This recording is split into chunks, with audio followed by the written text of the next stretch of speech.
Okay guys, here is day 2 of my Camino, May 7th, Roncesvalles to Zubiri.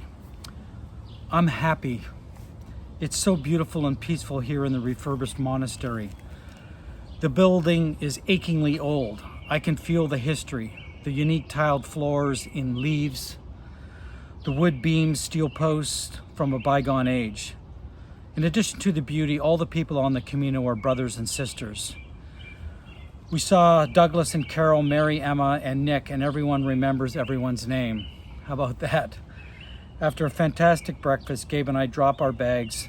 I'm in shorts and a short sleeve shirt and a buff.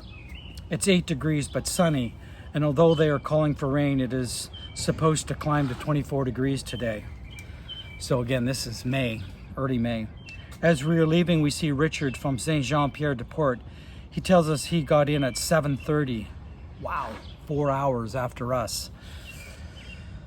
But everyone to their own pace. He lives in Southern California and is retired from Silicon Valley. It's clear we were walking a little too fast for him, so after about 3.5 kilometers, he diplomatically states he has a pebble in his shoe and allows us our leave. The day is sunny and crisp and so beautiful. The chaos and the madness of the world seem so far away. I remember thinking as I was walking, there's just no way to describe the countryside. The scenery, the views, the changing landscape, words can't do it. Pictures can't do it. But I will try at least to paint a picture. The first 7 to 8 kilometers are amazing. Green fields and farmland we passed through.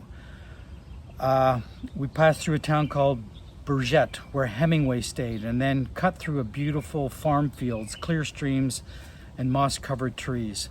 In the forest, we do short, steep climbs before hitting pavement and taking a longer descent into a village. It looks German or Swiss with its wooden shutters and large welcoming doors, but no one seems to be around. We stop at a cafe for a bio break. That's my word for going to the bathroom. Bio break, and then continue through the town and back into the country. We pass through dense forests, sometimes completely enveloped. Sometimes there are breaks where deep valleys are dotted with random farms. At what feels like the 10-kilometer mark, we see a stream where pilgrims are wading in ice-cold water. We arrive as David and Shelley from Hong Kong that we met on day 1 are leaving, but we meet a lovely French couple with whom we chat for the next 10 minutes. We wade into the ice-cold water and it feels great. Once our feet are dried, we resume our walk through small villages, cross the highway, ascend, then descend. The sun is now hot. My water supply is low, but I have not found a place to refill. We stop at the base of a very sharp incline and get our packs adjusted, and I ignore a begging dog and walk up a sharp, steep path. We are totally exposed and it's so hot now, really hot, and I'm fair-skinned, so. We get through the climb, have a short break, and then there is another very steep climb for about 2 kilometers. The sun is scorching, and I'm a little worried about my water. Pilgrims pull off the tight path as we slowly, laboriously leapfrog one another, wondering when things will level out. It feels like I'm climbing Everest. Sun continues to shine down on us, but eventually we reach the top and things level out. We are surrounded by forest, and for the next 1.5 hours we climb and fall, following the path that is cut through the forest. On a gentle descent, we meet one Polana who made it after a horrific journey to Roncesvalles. She is hurting and blistered, but soldiers on. We cross the road again, past a small shop where pilgrims buy snacks and mingle. Gabe and I pass by, knowing we are approximately 3 kilometers to Zubiri. Unfortunately, we are in for a rude surprise. The path into town, while downhill, is steep and jagged. Like yesterday, we have our trekking poles out in front of us for stability, and a fall would be very, very painful, if not worse. The path seems to go on and on. We pick our way slowly and deliberately, and eventually we see daylight. Zubiri!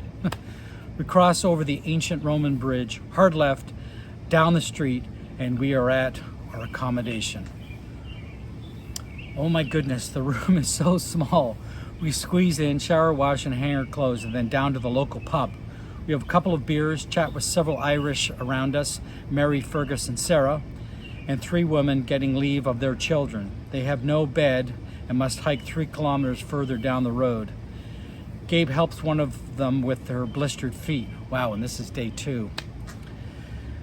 We take a stroll around town, buy some supplies for the road. Wine, apples, white beans, we're vegetarian, so pistachios and baguette. Back to our room, we survey the route tomorrow and further abroad. Weather looks good, 21 kilometers and pretty flat. Dinner was good, had red peppers and spinach pasta and a real tomato sauce, and I passed on the dessert. After a dinner chat with 3 women from Canada, tomorrow is Pamplona. Again, hard to describe today.